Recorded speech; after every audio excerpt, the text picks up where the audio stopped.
Mi sueño cuando era adolescente era tener un novio vampiro, lo que por supuesto significa que leí Crepúsculo. De hecho, leí Crepúsculo antes de que estuviese de moda, lo cual significa que lo leí hace mucho tiempo. Era una de mis sagas favoritas y recuerdo perfectamente sentarme a leer el libro una y otra vez. A veces de una sentada. No sé cómo hacíamos de adolescentes para leer tanto. El caso es que con los años se empezó a hablar de cómo la relación entre Bella y Edward, que a mí tan romántica y aspiracional me parecía, en realidad era bastante problemática y que Edward quizás no era la persona más sana en cuanto a relaciones se refiere. Y que tal vez el libro tenía un montón de fallos y que no era esa obra de arte inmaculada que a mí me parecía con 12 años. ¿Quién lo hubiese pensado, verdad? El caso es que eso no impide que le tengan mucho cariño, aunque hayamos tenido nuestros más y nuestros menos, y que sea un libro que me ha marcado mucho como lectora, pero también como escritora. La cuestión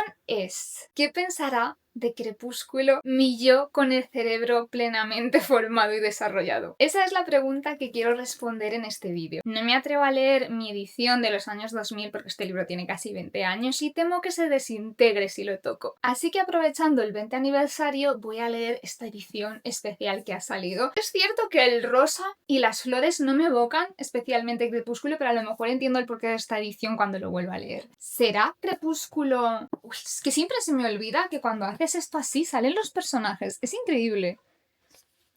¿Será Crepúsculo tan malo como nos dijeron? ¿O por el contrario es una obra de arte infravalorada? Si estás viendo este vídeo es que has decidido acompañarme en esta aventura y tenemos que empezar por el prefacio, el famoso prefacio de Crepúsculo.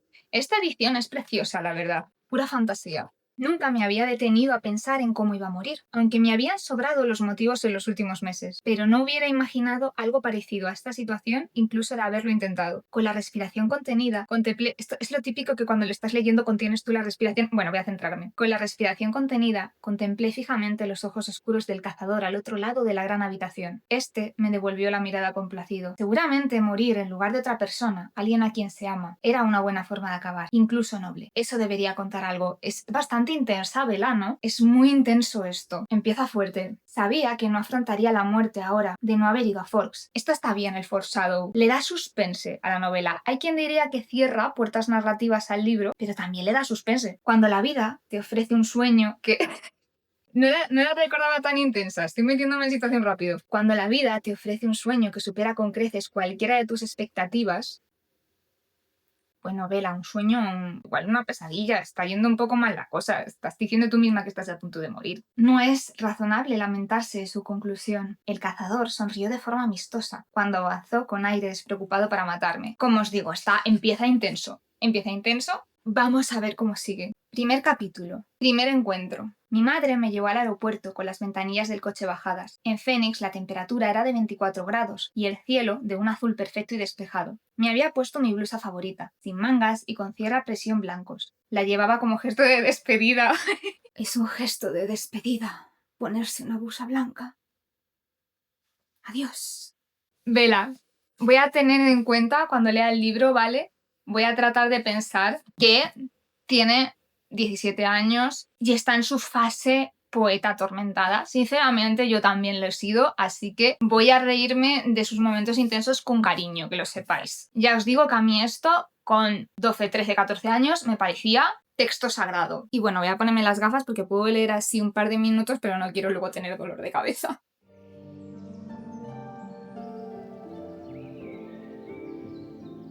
Me cuesta hablar después de estar como tanto rato leyendo metida en mi cabeza. Me cuesta como pasar de mi cabeza a hablar.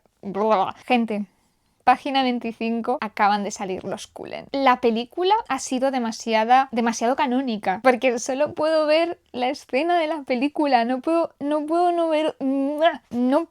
ver el libro. Y allí estaba, sentada en el comedor, intentando entablar conversación con 7 desconocidas llenas de curiosidad, cuando los vi por primera vez. ¡Chan, chan, chan, chan! Y aquí su vida cambió para siempre. Se sentaban en un rincón de la cafetería, en la otra punta de donde yo me encontraba. Eran 5. No conversaban ni comía, pese a que todos tenían delante una bandeja de comida. La verdad es que los Cullen eran gente bastante sospechosa, o sea, no disimulaban mucho. No me miraban de forma estúpida como casi todos los demás, por lo que no había peligro. Podía estudiarlos sin temor a encontrarme con un par de ojos excesivamente interesados. Pero no fue eso lo que atrajo mi atención. No se parecía en lo más mínimo a ningún otro estudiante. Y bueno, pues aquí procede a describir a los Cullen. Vamos a ver dónde está Edward. El último era descarbado, menos corpulento, y llevaba despeinado el pelo castaño dorado. Voy a intentar no imaginarme a Robert Pattinson con todas mis fuerzas. Tenía un aspecto más juvenil que los otros dos, que podrían estar entre la universidad e incluso ser profesores aquí en vez de estudiantes. De nuevo, ¿qué clase de camuflaje es este? O sea, ¿cómo pretendían integrarse en la sociedad y pasar desapercibidos? No entiendo. ¿Quiénes son esos? Pregunté a la chica de la clase de español, cuyo nombre se me había olvidado. Y de repente, mientras ella alzaba los ojos para ver a quiénes me refería, aunque probablemente ya lo supiera por la entonación de mi voz, el más delgado y de aspecto juvenil la miró. Durante esa fracción de segundo se fijó en mi vecina y después sus ojos oscuros se fijaron sobre los míos. ¡Chan, chan, chan! Él desvió la mirada rápidamente, aún más deprisa que yo, ruborizada por la vergüenza. Bueno, luego aquí sabemos que mira porque le está leyendo la mente a la otra chica. Son Edward y Emmett Cullen, y Rosalie y Jasper Hale. No me acordaba de que, claro, obviamente no pueden llevar el mismo apellido, porque si todos salen entre ellos, es que es obvio. Sí, claro, o sea, claro, pero no me acordaba de ese detalle. La que se acababa de marchar se llamaba Alice Cullen. Todos viven con el Dr. Cullen y su esposa. ¿Qué nombres tan raros y anticuados?, pensé. Era la clase de nombres que tenían nuestros abuelos. Qué sospechoso. ¿Por qué será eso? ¿Por qué será eso?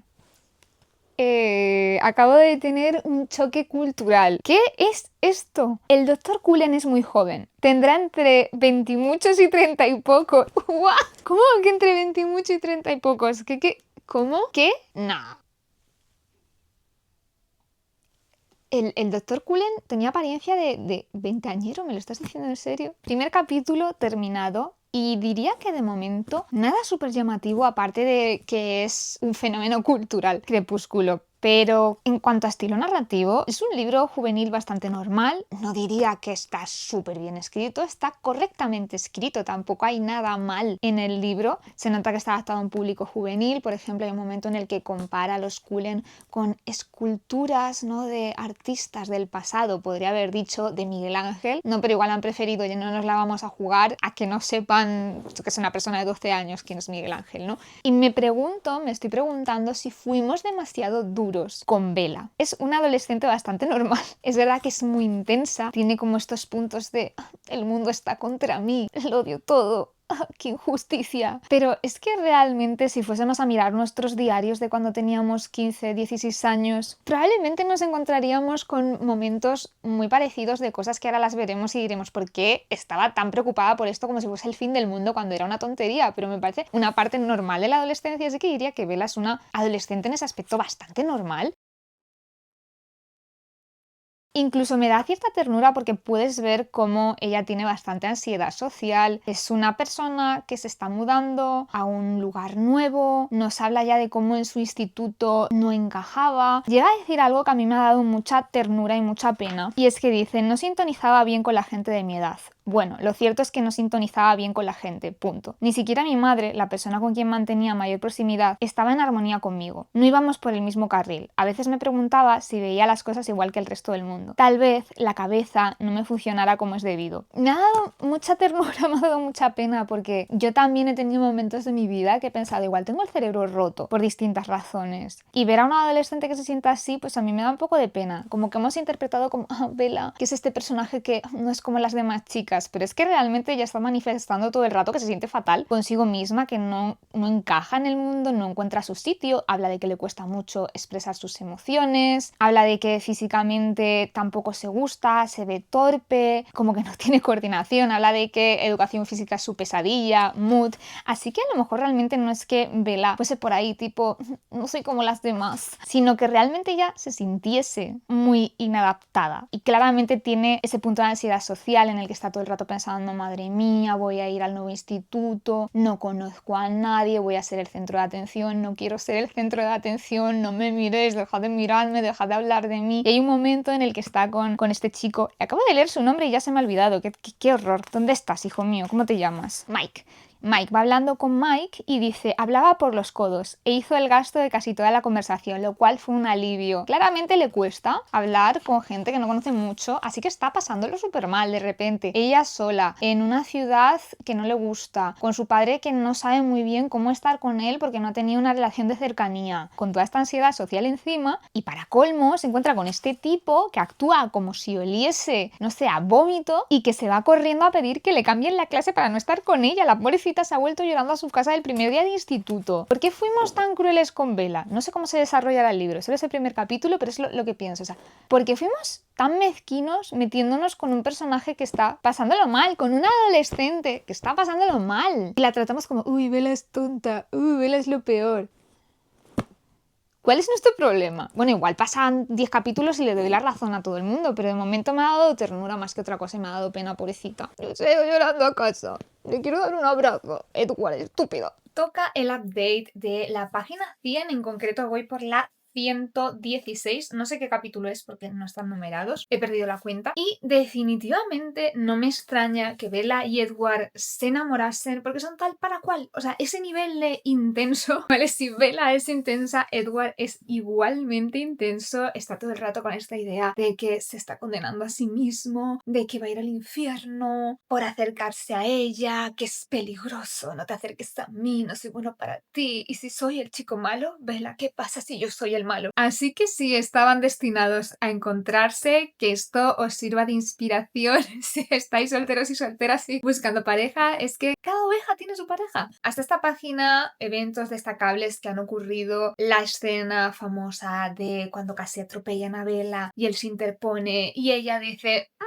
esto ha sido raro, algo no me cuadra, él trata de negarlo y entran en esta dinámica en el que Edward es bastante no desesperante, en el que pues lo mismo es simpático con ella y tienen estos piques, un poco así jiji, jaja, pero de repente se pone distante y no, aléjate de mí, que luego sabemos, explicarán con más detalle qué le pasa a este hombre, pero la propia Bella tiene bastante carácter en los libros y le encara en varias ocasiones y le dice, oye, ¿de qué vas? ¿De qué vas? De hecho hay un momento así sarcástico que le dice, oye, pues la próxima vez que decidas que ya no nos hablamos y que te caigo mal, dame una llamada, avísame, ¿vale? Porque me estás desesperando. También ocurren un montón de incidentes de los que me había olvidado por completo, como que a la pobre Bella, ¿no?, se le declaran 3 veces muy seguidas y claro, Edward que les lee la mente riéndose por dentro diciendo, mira, estos pringaos, y ella, la pobre, lo único que quiere es pasar desapercibida y todos tratan de invitarla al baile de invierno y ella diciendo, por favor, ¿me podéis dejar en paz? Yo no quiero este nivel de atención. Dejadme tranquila. Yo solo quiero irme a mi casa a leer. En verdad, Bella es un mood. Y luego también el incidente en el que se desmaya o medio desmaya porque huele la sangre y el olor de la sangre la aturde, que es algo bastante irónico, ¿no? Que ella se desmaye cuando huele sangre. Tiene su gracia. Y tiene que ir Edward también al rescate. Esta chica es una florecilla. De verdad, la deja sola 5 minutos y le pasa de todo. Pero es muy graciosa, es muy self-aware, tiene un montón de comentarios de autocrítica, de decir, oh, qué patética, ¿por qué harías esto? Debí admitir que deseaba acudir al instituto para ver a Edward Cullen, lo cual era una soberana tontería. O sea, ella misma se reprende de, chica, no puedes prestarle tanta atención a este muchacho que además un día le caes bien y el otro día te pone cara de asco. No puedes. Me resulta bastante cómica. Aunque es verdad que el tono del libro, predominantemente hasta ahora, diría que es más de misterio casi. Tiene ese punto de novela gótica, de estar ambientada en un lugar frío, con niebla, con este misterio con el que ella se obsesiona tanto con Edward como con su secreto. Incluso llega a soñar con él, ¿no? Preguntándose qué ocurre, tratando de entender, y creo que esta obsesión es también muy de novela gótica. En mi sueño reinaba una oscuridad muy densa, y aquella luz mortecina parecía proceder de la piel de Edward. No podía verle el rostro, solo la espalda, mientras se alejaba de mi lado, dejándome sumida en la negrura. No lograba alcanzarlo por más que corriera, no se volvía por muy fuertemente que le llamara. Apenada, me desperté en medio de la noche y no pude volver a conciliar el sueño durante un tiempo que se me hizo eterno. Después de aquello, estuvo en mis sueños casi todas las noches, pero siempre en la distancia, nunca a mi alcance. De nuevo muy intenso y suena perfectamente, podría ser alguna novela tipo Rebeca, así que yo diría que sí, a la autora le debían de gustar este tipo de historia, teniendo en cuenta que ya sé casi todo lo que va a pasar, me lo estoy leyendo con relativa facilidad. Y trato de ponerme un poco en el lugar de mi yo de aquella edad, cuando aparece alguna de estas escenas que dices, wow, realmente esto, cuando tienes 13 o 14 años es... ¡Wow! Mira lo que le ha dicho.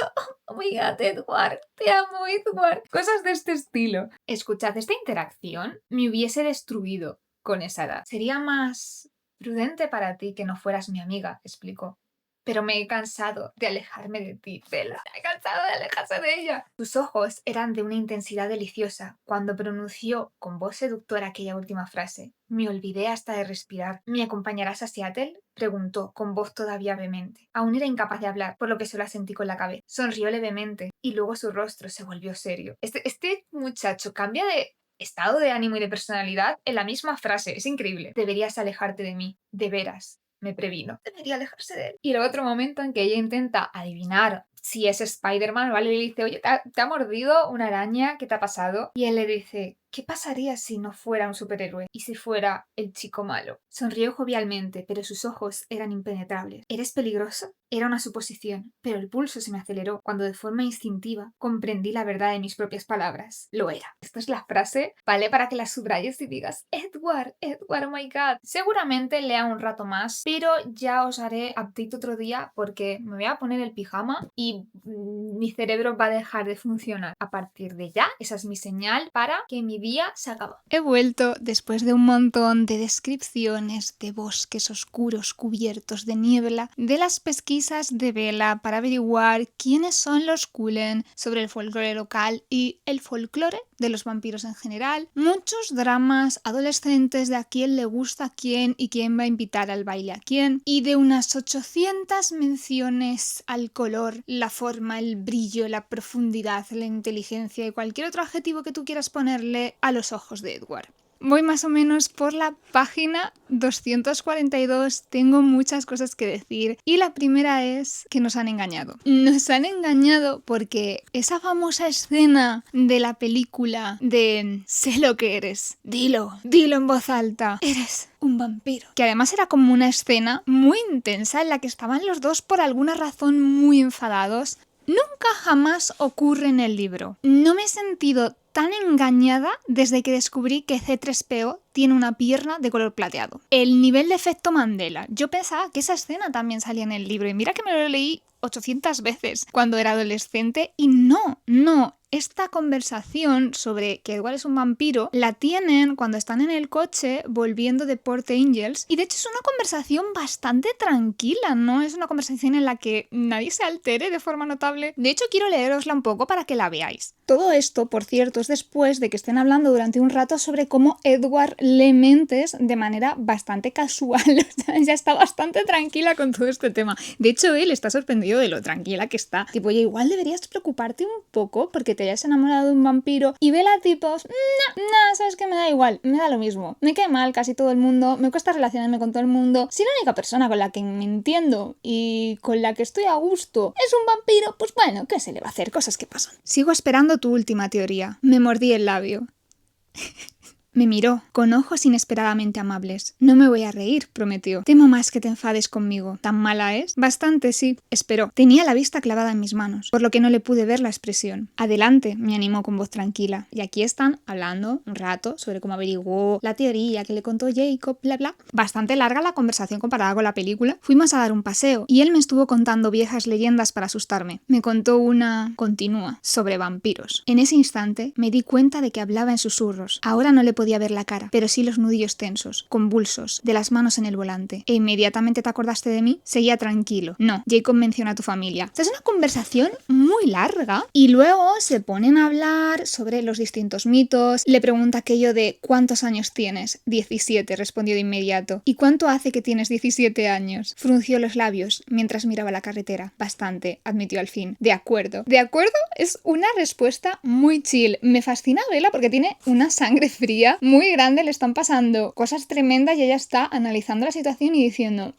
pero no se altera, ella está chill. Luego le pregunta todo muy tranquila esta conversación, de verdad. No te rías, pero ¿cómo es que puedes salir durante el día? En cualquier caso, se rió. Un mito. ¿No te quema el sol? Un mito. Y lo de dormir en ataúdes, un mito. Vaciló durante un momento y un tono peculiar se filtró en su voz. No puedo dormir. Me he quedado en esta última sesión de lectura en la página 242, muy cerca del momento en el que por fin van a ir al bosque y le va a enseñar su piel bajo el sol en dos contextos totalmente distintos. O sea, en la película fusionaron el momento y no sé por qué lo hicieron tan dramático. Pero el caso es que nos ha dejado una escena icónica para la historia del cine, que nunca ocurre en los libros. Sobre la lectura, me está gustando mucho la ambientación, ese bosque permanentemente cubierto de niebla, de árboles de todo tipo. Además, se recrea mucho en los detalles, nos va contando distintos tipos de árboles, nos transmite mucho todas las sensaciones, ¿no?, de estar allí. Y me encanta ese punto gótico de bosque, de nos vamos a un acantilado en el mar y encendemos un fuego, y el fuego, como está lleno de agua salada del mar que ha absorbido, cuando lo encendemos se vuelve azul. O sea, son pequeños detalles, pero me gusta mucho. Quizás la parte que menos me está interesando son todos los dramas adolescentes, de a quién le gusta a quién, es que es el baile, y a ver si esta invita a la otra y la otra se enfada porque invita a no sé quién. Me da bastante igual. No diría tanto que es porque me pilla ya muy lejos, estoy lógicamente en otra etapa de mi vida, sino porque cuando lo leía de adolescente creo que tampoco era la parte que más me interesaba. Es tipo, vale, Jessica, Lauren, Angela, Mike y compañía, me dais igual, ¿dónde están los Cullen? Yo he venido a por vampiros con ojos de ópalo, piel como el diamante, me da igual todo esto. Y sí que es verdad que esa parte se me ha hecho un poquito más redundante, igual me interesaba menos, pero enseguida ya hemos entrado con todo el tema de los Cullen, ya se ha descubierto el pastel, la relación está avanzando muy rápido, se hacen un montón de preguntas sobre qué les gusta, sobre qué no, sobre sus vidas, se están conociendo. Esto parece First Dates, la verdad.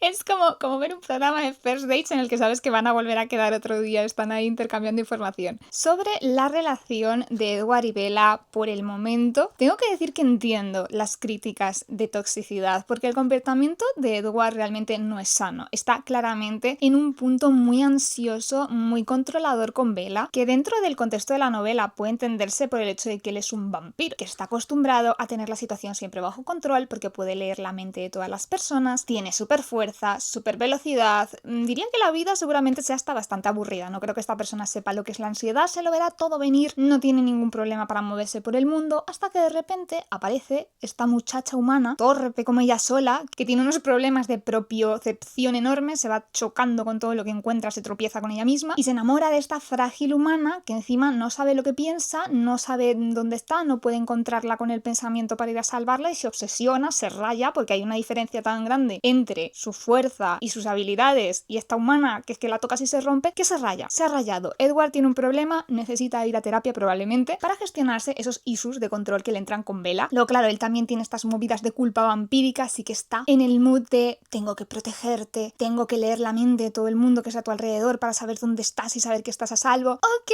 Edward, demasiado intenso. Para, por favor. De hecho, ella misma le dice unas cuantas veces, oye tío, ¿qué tal si te relajas? ¿Qué tal si te relajas un poco, Edward? Pero claro, es una situación que extrapolada a una novela que no sea de fantasía no tiene ningún sentido. Yo pienso, por ejemplo, en Christian Grey, que estaba basado en un fanfic de Crepúsculo, y claro, hace lo mismo que Edward, que te voy a seguir, voy a ver dónde estás, porque tal, porque cual, pero no es porque estoy enamorado, ¿vale? No tiene ningún sentido. No tiene supervelocidad. O sea, si le pasa algo, si está a punto de atropellarle un autobús, ¿qué piensas hacer? ¿Pararlo con tu superfuerza, Christian Grey? ¿Qué superfuerza? No tienes. Lo mismo con el tema de los pensamientos. Tú no estás acostumbrado, Christian Grey, a leerle el pensamiento a la gente. Entonces no tiene sentido, simplemente es creepy. Así que esta situación solo es explicable dentro de este contexto. Claro, ¿qué es lo que pasa? Que es una novela juvenil, muy claramente destinada a un público adolescente. Y es muy fácil que este comportamiento que podemos psicoanalizar a Edward y tratar de entender de dónde viene y decirle, Edward, necesitas terapia. Es muy fácil que cuando eres adolescente lo interpretes como, claro, está todo el día pendiente de ella porque la quiere y ese control es porque la quiere. Y trasladarlo a la vida real. Porque yo cuando leí estos libros, por primera vez, teniendo, es que no me acuerdo, 12, 13 años, no vi ningún problema. Con lo cual, aunque sea una novela gótica de vampiros, en el que, bueno, todos sabemos que los vampiros no tienen por qué ser buenas personas en la ficción, no hay más que ver Entrevista con el vampiro, si bien nadie pestañaría porque los personajes de Entrevista con el vampiro sean retóxicos, porque es parte de la diversión, al ser un libro dirigido a público adolescente tiene ese matiz y esa línea que es como, ojo, que esto que como personas adultas y con ciertas experiencias vitales y cierta formación información sobre cómo funcionan las relaciones, cómo es un amor sano y cómo es un amor que no es sano, podemos evaluarlas bien. O sea, a lo mejor una persona más joven o que no tenga estos recursos asimila que esta relación romántica es perfectamente normal y que si tú conoces a una persona y está todo el rato pendiente de lo que haces y de con quién hablas y te sigue a tu casa y está todo el rato detrás de ti porque te quiere,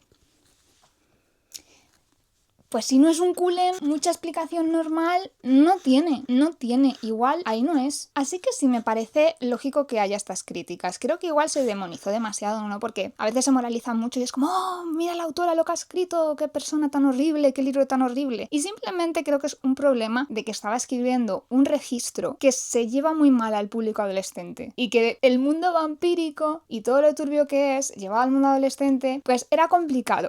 Era complicado que saliese bien y hay una serie de decisiones sobre este personaje y sobre cómo se comporta Edward que para público adolescente no funcionan bien y que desde luego no es un modelo de relación sana. ¿Tienen que ser todos los libros para adolescentes modelos de relaciones sanas? Pues eso es otro debate totalmente distinto y yo no tengo la respuesta y no lo vamos a resolver en este vídeo, así que voy a seguir con la lectura. Tengo ganas porque ya nos estamos metiendo en toda la parte vampírica. Espero que veamos menos a los personajes humanos de este libro, que salvo Charlie y Bella y Jacob. Jacob, lo poco que ha salido de momento, me ha parecido buen chaval, me cae bien. Pues el resto de humanos me dan francamente igual. Lo único que yo le habría dicho hasta ahora a Stephanie Meyer si yo fuese su editora es que se pasa mucho, abusa mucho del recurso de la coreografía visual. Esto de yo miré a tal, tal me miró, tal miró a cual. Hay un párrafo en concreto que es desquiciante, ¿vale? Por si os gusta escribir, prestad atención porque creo que es un ejemplo de cómo abusar mucho de las coreografías visuales. Miré a nuestro alrededor para asegurarme de que nadie nos podía oír. Mientras paseaba la mirada por el comedor, observé los ojos de la hermana de Edward, Alice, que me miraba fijamente, mientras que el resto le miraba a él. Desvié la mirada rápidamente, miré a Edward y le pregunté lo primero que se me pasó por la cabeza.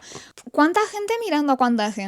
Claramente la autora le da un montón de importancia a los ojos y no es necesariamente malo utilizar este recurso, pero sí que está por todos lados. Es posible que si te metes en la historia no te des ni cuenta. Pero yo una vez que lo veo me cuesta mucho salir de ahí. Por ejemplo, un par de párrafos después vuelve a empezar. Me miró fijamente, sigue bajando, pero sus ojos escrutaban mi reacción. Me contempló con regocijo. Todo esto es en la misma página. De momento es mi única queja y solo he tenido un momento de cringe. Pensaba que me iba a dar mucho más cringe el libro, pero momento que he dicho, Dios, no puedo, me está dando mucha vergüenza ajena, socorro, es cuando hablan de los animales que les gusta cazar y beber su sangre a cada uno. No me acordaba de nada de esto y habla de cómo a Emmet le gusta el oso pardo porque es como un oso, pero a él le gusta más el puma porque él se parece más al puma. ¿Y qué dirán nuestras elecciones de nuestros favoritos sobre nosotros? Porque bla bla. No sé por qué, verles hablar de eso con total normalidad me ha dado mucho cringe. Pero bastante bien teniendo en cuenta que llevo la mitad prácticamente del libro. Y ahora toca seguir leyendo.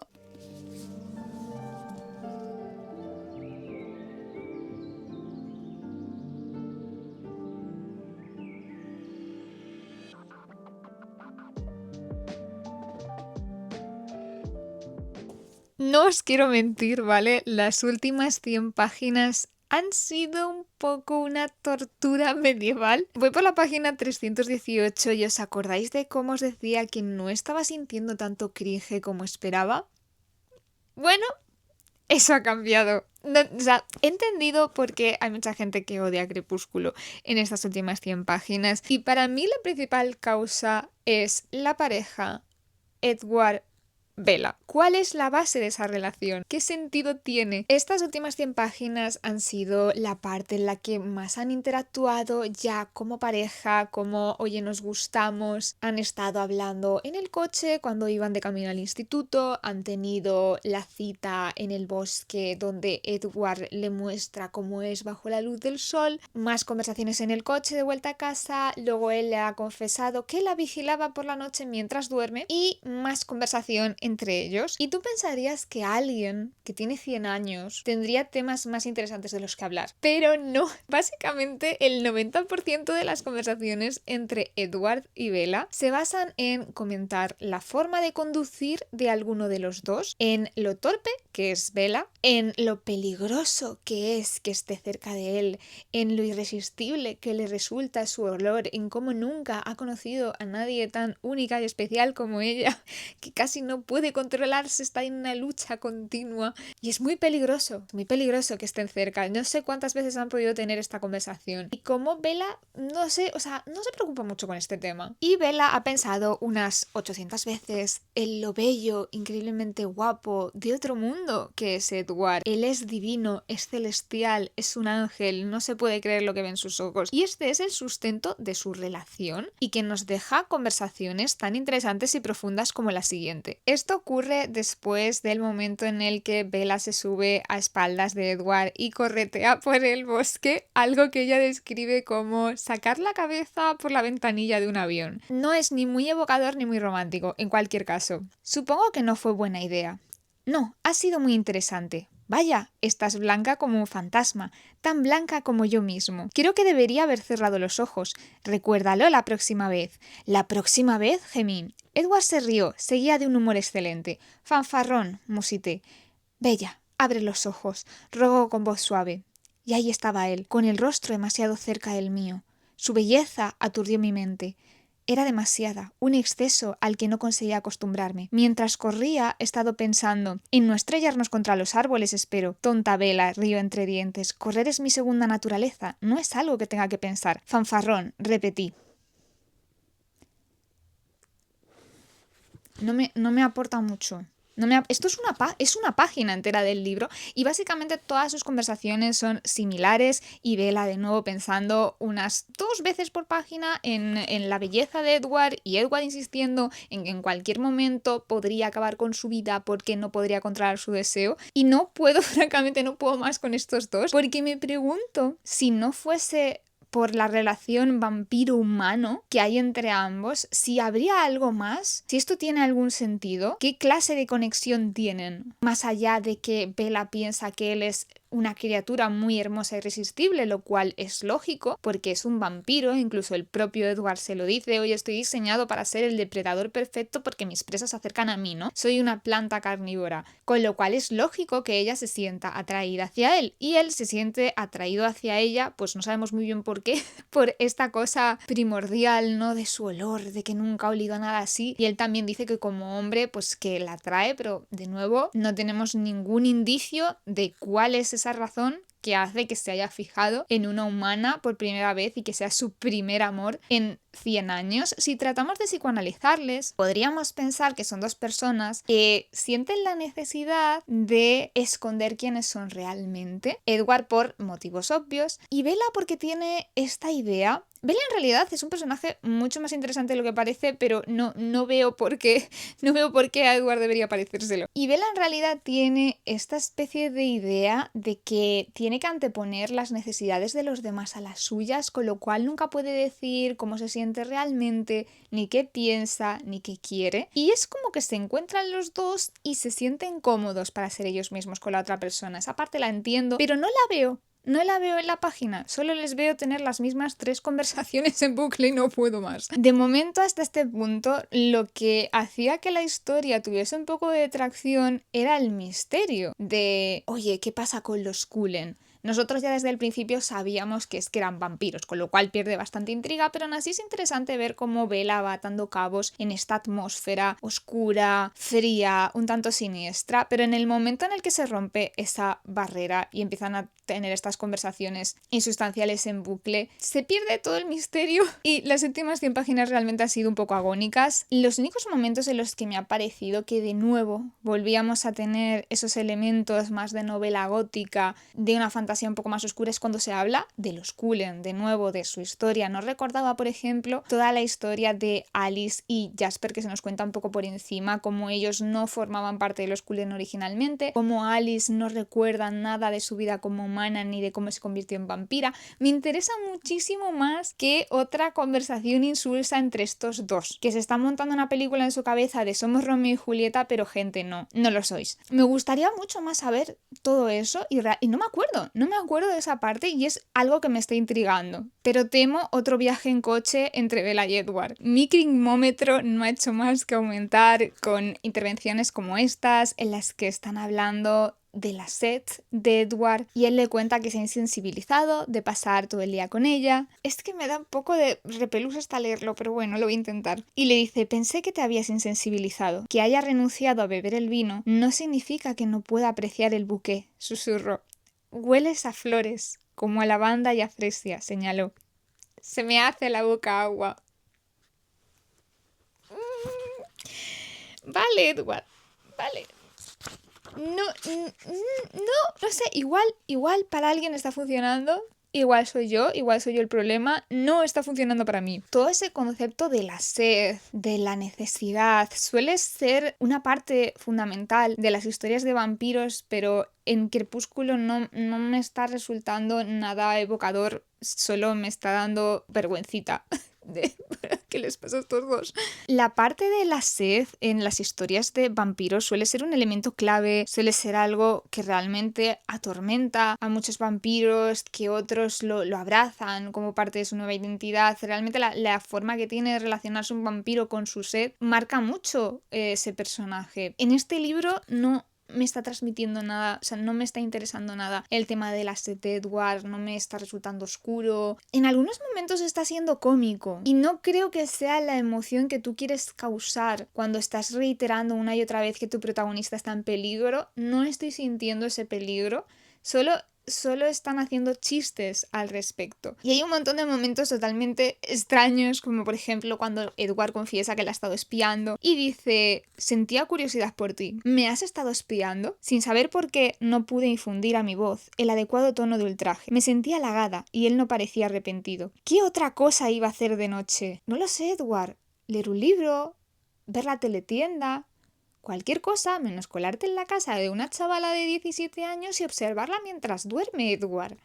¿Pero por qué lo dices como si fuese algo totalmente normal? Lo dejé correr por el momento y pasé del vestíbulo a la cocina. Bella tiene una capacidad de ignorar cosas increíbles, de verdad. Y después le vuelve a preguntar por el tema. ¿Con qué frecuencia has venido aquí? Casi todas las noches. Aturdida, me di la vuelta.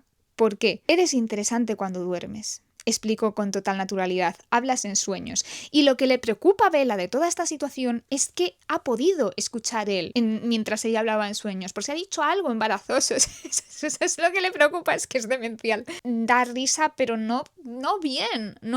Vale, pues el toxímetro también ha subido bastante las últimas 100 páginas y para mi sorpresa la peor de los dos es Bella, porque Edward tiene esa parte de querer saber sobre ella más de lo que sería apropiado, de me voy a colar en tu casa porque me pareces interesante, Edward, ¿qué haces?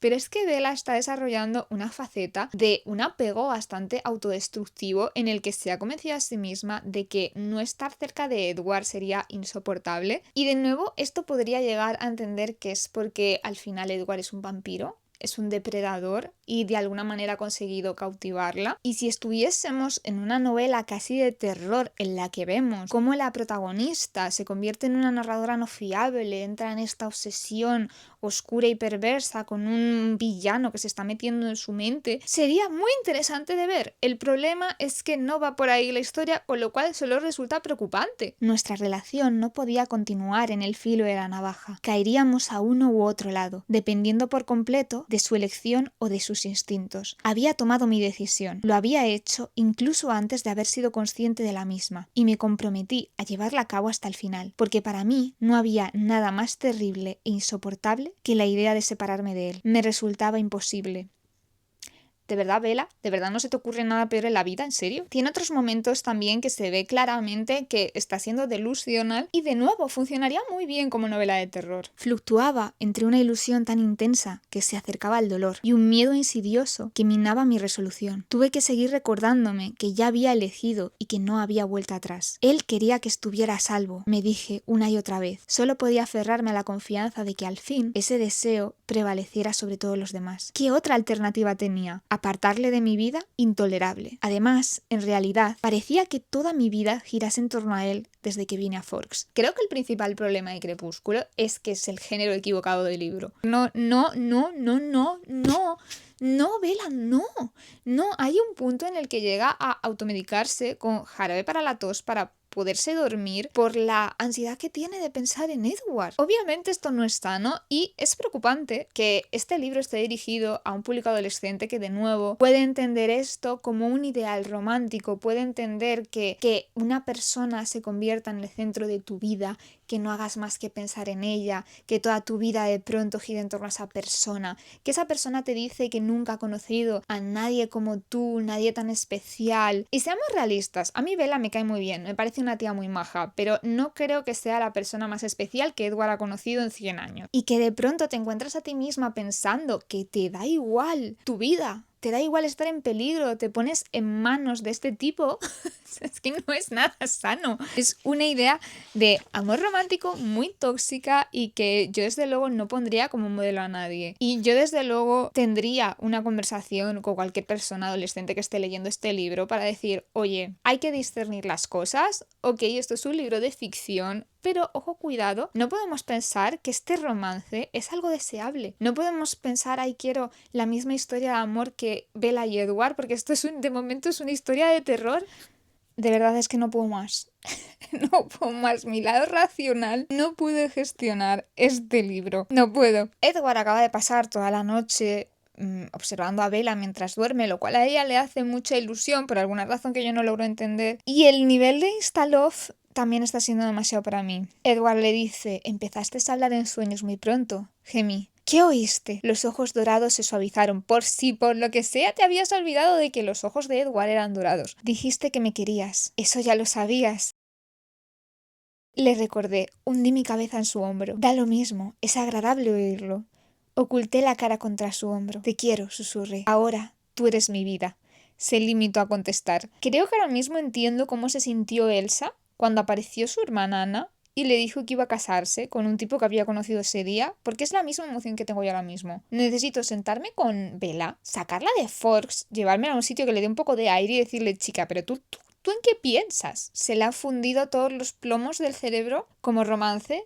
No puedo más. No puedo más con el nivel de sinsentido y de dónde se está metiendo esta chica. Bella, amiga, date cuenta, date cuenta. No te estoy diciendo yo que Edward sea una persona horrible, solo te estoy diciendo que no es normal esta relación. Esto no es sano, no puede ser. ¿Cómo que le vas a querer? ¿Que si le conoces desde hace 2 días? Es que no, Bella, no. La tesis de que Crepúsculo en realidad es una novela gótica de terror sigue cobrando fuerza. ¿Qué suele pasar en las novelas góticas cuando las protagonistas llegan a un lugar con ese amor nuevo, ese hombre que acaban de conocer, que de repente empiezan a sentirse débiles? ¿Será que las están envenenando? ¿Será que hay alguna clase de veneno en el aire, en la casa? ¿Hay algo enturbiando su mente? Bueno, pues Bella acaba de desmayarse porque Edward le ha dado un beso. Ojalá estuviese bromeando. Sus dedos descendieron lentamente por mi espalda y su aliento rozó con más fuerza mi piel. Mis manos descansaban flácidas sobre su pecho y otra vez me sentí aturdida. Inclinó la cabeza lentamente y por segunda vez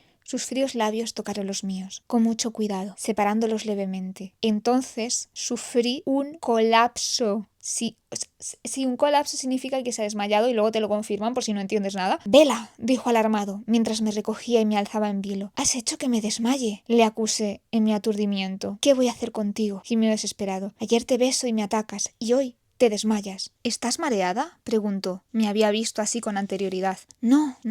No fue la misma clase de desfallecimiento de siempre. No sé qué ha sucedido. Que te está envenenando de alguna forma. Te está envenenando. Te está intoxicando la mente, Bella. ¡Abre los ojos! ¡Sal de ahí! ¡Huye! ¡Sálvate! ¡Estás a tiempo! Update de la página 353. Tengo que decir que por suerte parece que hemos salido de ese bucle de Edward y Bella metidos en su micromundo. Gracias. Y ya hemos conocido a los Cullen en su espacio natural, en su casa. Tengo que decir que me reitero en que es mi parte favorita de esta historia en esta relectura. Es lo que más intriga me genera. Quiero saber más sobre ellos, sobre sus pasados. Nos han contado un poquito la historia de Carlisle. Me fascina el personaje. Me leería un libro entero sobre Carlisle y cómo ha llegado a convertirse en la persona que es. Me parece mucho más interesante que las conversaciones que han estado teniendo Edward y Bella. Y agradezco mucho que hayamos ido un poquito hacia adelante. Nos han presentado a los Volturi, las distintas actitudes que pueden tener los vampiros, y desde luego los Volturi se plantean como algo muy interesante, ¿no? Estos vampiros entregados a las artes, a las letras, al estudio, muy renacentistas. Me interesa, quiero saber más, gracias. Y también nos han avanzado la presencia de estos vampiros no tan bien intencionados, los villanos de la historia de este primer libro, y me ha sorprendido que estamos en la página 352, todavía quedan 150 páginas del libro y ha sido muy brusco.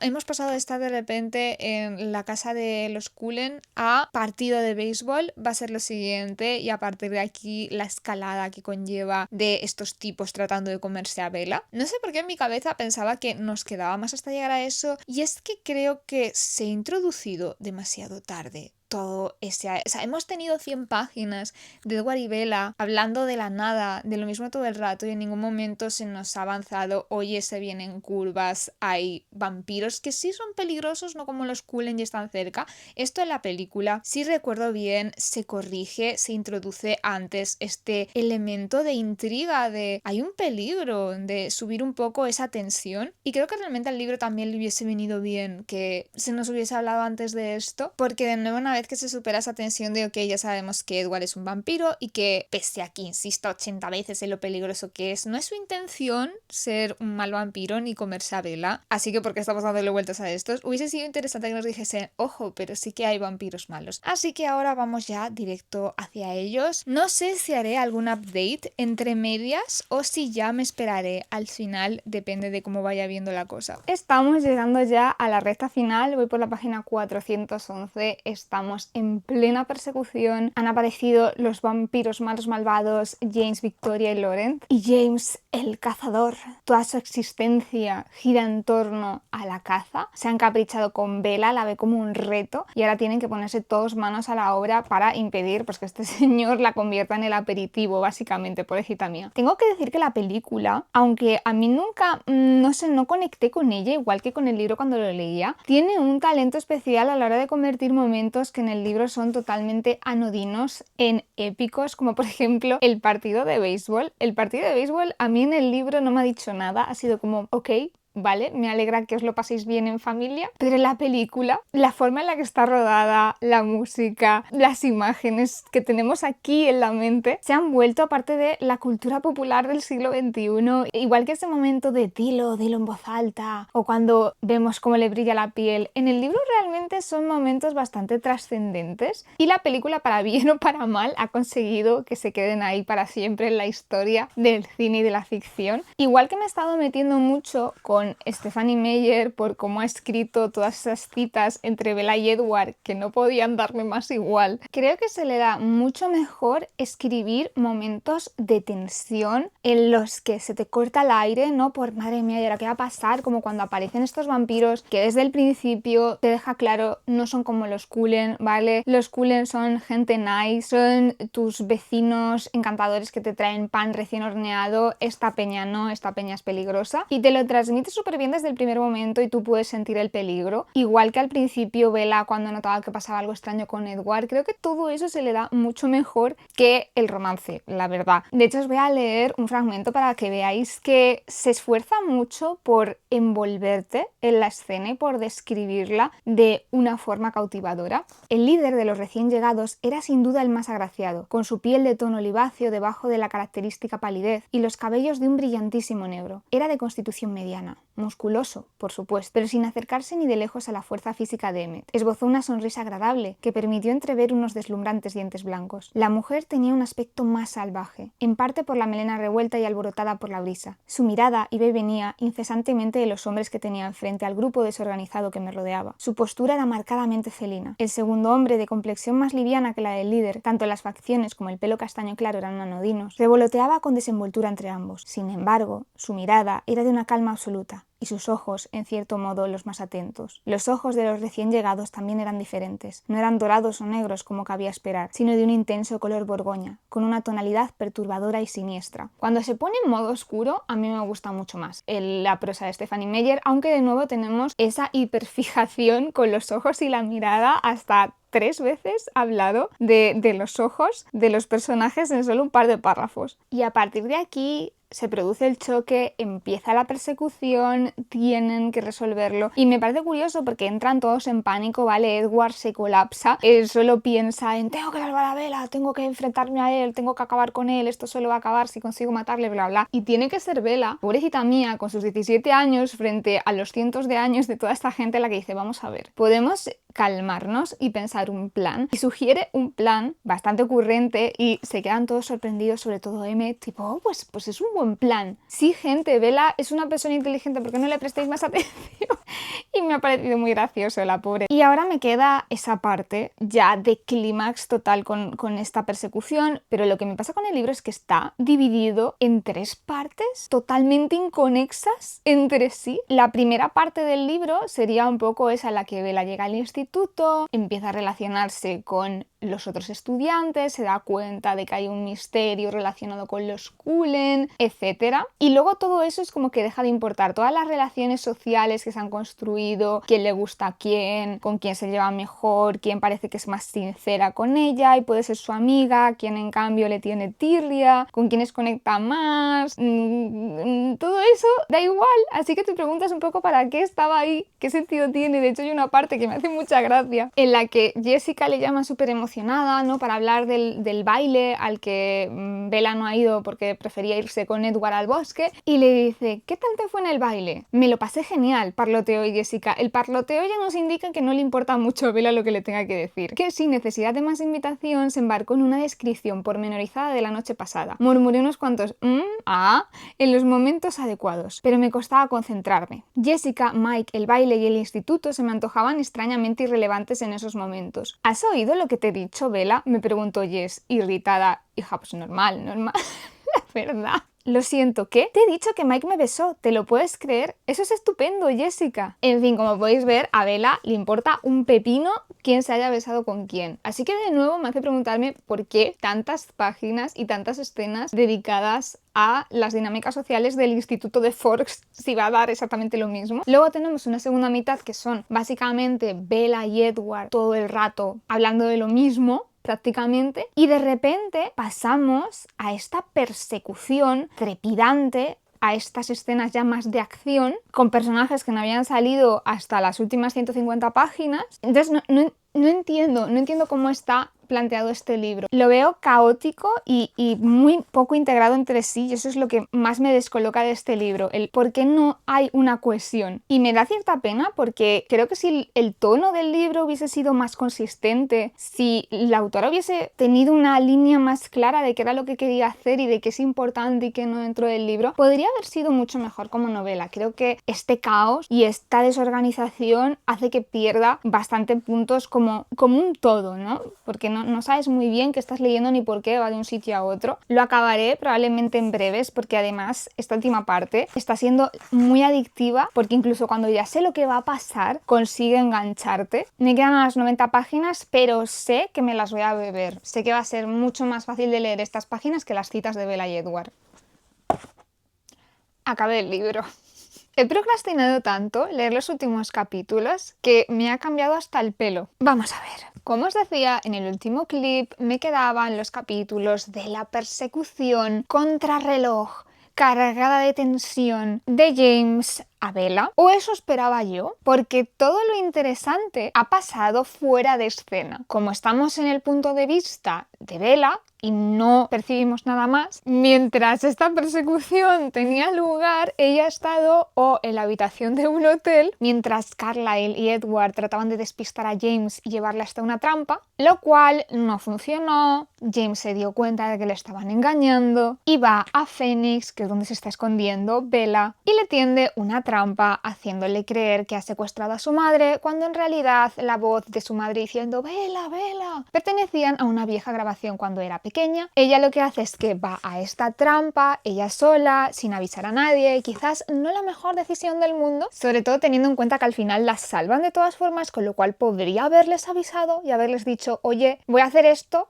No os acerquéis demasiado porque si no con su super olfato de vampiro se va a dar cuenta, pero yo que sé, esperad 10 minutos y venid a salvarme, ¿vale? O sea, por favor, al menos inténtalo. Pero qué suerte que nuestra querida Alice tiene el don de la precognición y ya había visto el lugar donde ella estaba, con lo cual ha podido dar la voz de alarma y ya no iba a salvarla. De nuevo, lo interesante que es esta lucha contra James y cómo se deshacen de él, que matar a un vampiro es una cosa súper complicada y se enfrentan, no lo vemos porque Bella se queda inconsciente, con lo cual todas las escenas de acción y persecución no las vemos, no existen, sabemos que han pasado pero no nos las describen en ningún momento. La verdad ha sido un poco decepcionante y un poco anticlimático porque ya que James iba a ser esta figura tan peligrosa, me hubiese gustado verle un poco más en acción a lo largo del libro. Hemos tenido 5 segundos de este personaje y no me acuerdo de si en los siguientes libros lo explican por qué este tipo es así, pero es que no sabemos de nada de él, es el villano del libro y es malo porque patata, le gusta ser malo, que sepamos no tiene ninguna razón, igual de nuevo lo explican en otros libros, pero aquí ha aparecido, ha sido el malo. No sabemos nada de él. Y esto me molesta especialmente porque os acordáis que os decía que el misterio sobre Alice, de su vida humana y de cómo se convirtió en vampiro, me interesaba. Pues resulta que James tiene algo que ver con esto. Es decir, es un personaje lo bastante importante para que tenga que ver con este misterio, pero nos lo presentan cuando ya casi se está acabando el libro, hace 2 cosas y lo matan. Y es que resulta que Alice, cuando era humana, debe ser que ya tenía estas visiones del futuro o algún don, no sé exactamente, tampoco se ha explicado mucho por qué, pero el caso es que ella estaba ingresada en un centro psiquiátrico hace X cientos de años. De hecho, se comenta que si hubiese nacido en otro siglo la habrían quemado por bruja, y trabajaba en este centro psiquiátrico un vampiro que se ve que estaba encariñado con ella, tampoco lo explican mucho, y James, igual que ha perseguido a Bella, en aquel momento decidió convertir a Alice en su objetivo, y lo que hizo este vampiro, sabiendo que James no iba a parar hasta que consiguiese cenársela, decidió convertirla en vampiro y así salvarla. De nuevo, si era algo tan importante me hubiese gustado que elaborasen más, pero sobre todo, qué casualidad que fuese justo James, el único vampiro que no es un Cullen, el que tenía que ver con toda esta historia. Y se encontraron allí por casualidad. Hubiese sido mucho más interesante si hubiese estado siguiendo a lo mejor el rastro de Alice, porque quería saber qué había sido de ella, y descubre a Bella y decide que esta vez sí lo va a conseguir. No sé, creo que hubiese habido... no sé, creo que se podría haber pensado más. Hay mucho potencial desaprovechado en este libro. Que por cierto, Alice era y sigue siendo y siempre será mi personaje favorito. La adoro. Por decir cosas positivas, me encantan algunos detalles de cómo describe su energía y su comportamiento. Por ejemplo, cuando habla de que Alice y Jasper llevan siendo tanto tiempo vampiros que han perdido el concepto del tiempo y esperar para ellos no significa nada, mientras que ella está súper impaciente, ellos simplemente se quedan así mirando al vacío, tipo, mi cuerpo sigue aquí pero mi mente ha abandonado este lugar, y que se pueden quedar quietos durante muchísimo tiempo. Me gustan mucho esas pequeñas cosas. Luego, después de que Bella pues le dé una paliza a este vampiro y la pobre esté al borde de la muerte, y para evitar que la ponzoña en la mordedura de James, que es lo que la convertiría en vampiro, se extienda y se convierta en vampira, Jacob decide beberse su sangre para quitar el veneno, la ponzoña, y consigue de alguna manera controlarse y no dejar a Bella seca. Y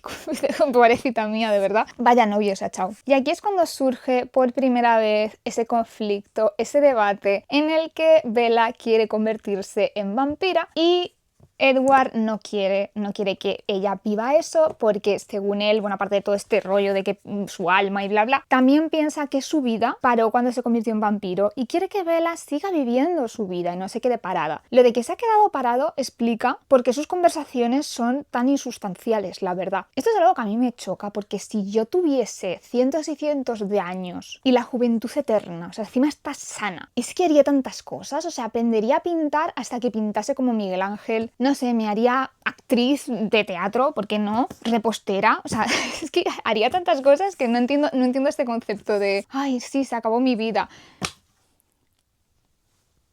¿De verdad no tienes imaginación suficiente para pensar en cosas que hacer? El caso, Bella sí quiere convertirse en vampira. También te digo que creo que bastante impulsiva la decisión, no me parece que esté pensando mucho como en todo lo que tiene que ver con Edward. Y de hecho hay algo que también me ha fastidiado un poco, que es que ella, durante todo el libro, vemos un poco como casi que es la madre en algunos aspectos de su padre, como que su madre es muy impulsiva y también cede mucho a sus deseos y sus impulsos, y su padre pues es un señor que no se hace la cena, no sabe ni hacerse la cena. Así que ella asume un poco a veces este rol de tomar decisiones por ellos, que seguramente sus padres tampoco quieran que ella haga eso, pero es su forma de cuidarles, de ok, esto en realidad no lo quiero hacer, pero lo voy a hacer por mi familia porque creo que es lo mejor, ¿no? Y de repente cuando se plantea este conflicto de convertirse en vampira, Edward le dice, oye, tus padres si de repente te conviertes en un vampiro o si desapareces misteriosamente, se van a preocupar, van a pasarlo mal. Y ella de repente dice que da igual, no le preocupa. Y no sé, no me parece que esté dentro de su personaje y de todas las decisiones que ha tomado a lo largo del libro.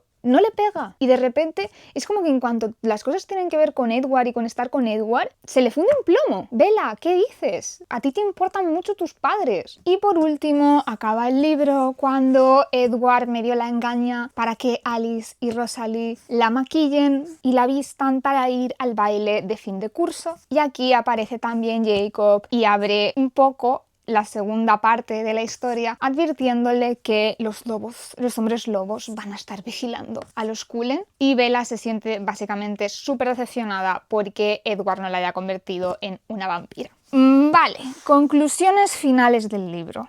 Gente, me duele decirlo, pero este libro es un desastre. Con todo el dolor de mi corazón. De verdad que siempre le voy a tener un cariño enorme. Me lo pasé genial leyendo este libro un montón de veces, me hizo muy feliz. Gracias a este libro aprendí sobre muchos elementos en novelas que me encantaban, sobre la ambientación, sobre temáticas que incluso a día de hoy me fascinan, pero estructuralmente es un desastre. No tiene ni pies ni cabeza. Y me da mucha pena porque hay muchas partes del libro que sí me han gustado, que creo que se podrían haber aprovechado mejor. Creo que le hace falta más edición. Creo que hace falta que alguien se sentase con ella y le dijese, vamos a ver, si lo que quieres hacer es esto y esto y esto, ¿por qué no lo haces así, así y así? Creo que si hubiese podido exprimir mucho más, no sé, las circunstancias en las que se editó este libro ni mucho menos, igual simplemente pues la autora estaba contenta con él así, no quería hacer ningún tipo de cambio y dijo, genial, perfecto, es lo que yo quería hacer, chimpún. Pero en mi opinión, se hubiese beneficiado de algunos reajustes que habrían hecho que la historia fuese mucho más coherente y tuviese un ritmo mucho más apropiado. Hay buenas ideas, hay buenas ambientaciones, buena temática, incluso buenos personajes. Así que creo que este libro podría haber sido muchísimo mejor. Sobre esta edición, tengo que decir que no, después de leer el libro, no entiendo estos colores, no entiendo nada. No le pega, en mi opinión, de nuevo, absolutamente nada, pero bueno, me gustaría saber, o sea, que me explicasen el por qué, porque puede ser perfectamente que a mí se me haya escapado algo. Así que me encantaría que se manifestasen las personas que han decidido la estética de esta portada. En fin, esa ha sido mi reseña de Crepúsculo, esta ha sido mi experiencia de lectura. Espero que os la hayáis pasado bien. Sé que había momentos en los que parecía muy frustrada, pero he disfrutado de cada segundo en realidad. De una forma un poco masoquista a veces, ¿eh? Ha habido momentos en que pensé que no lo iba a conseguir. La verdad no creo que vaya a leer los siguientes libros de la saga, me da bastante pereza. Es decir, si os gusta verme sufrir, os parece divertido verme sufrir, no sé, y este vídeo de repente, pues yo qué sé, lo viesen 100.000 personas, pues no me quedaría otra opción que decir, ok, el pueblo ha hablado, voy a darle al pueblo lo que quiere, pero no está entre mis planes. Preferiría, por ejemplo, leer Los Juegos del Hambre, que es otra saga de mi adolescencia, o leer El Señor de los Anillos, que nunca lo he leído entero, y ver qué tal. O sea, prefiero quizás hacer otro tipo de vlogs. Decidme si os ha gustado este formato. Como siempre, muchas gracias por ver el vídeo. Nos vemos en el próximo vídeo del canal. Chao, chao, chao.